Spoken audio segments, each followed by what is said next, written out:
But কিন্তু অনেক দূর থেকে এটা চলে এসেছে, তো দেখে ভিডিওটা বানাতে পারিনি, যাক আসা হয়নি তার জন্য আমি ভিডিওটা বানাতে পারিনি। তো আজ একবার টাইম দিয়ে এলাম, তখন ভাবলাম যে সেটা তাহলে তোমাদের জন্য ভিডিও রাখি। তো আমি এসেছি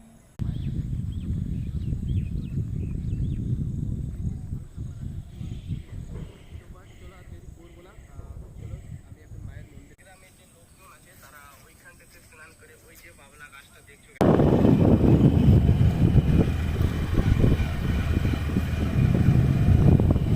তো আমরা রয়েছে মায়ের মন্দির।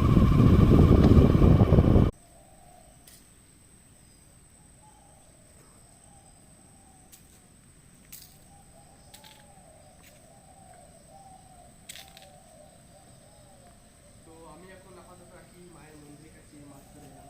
তো এখানে দেখতে পাচ্ছি কত সুন্দর টাইলস, মানে টাইলসের মতো কালারটা দেখতে, কালারটার নাম একটা সন্ন্যাসী।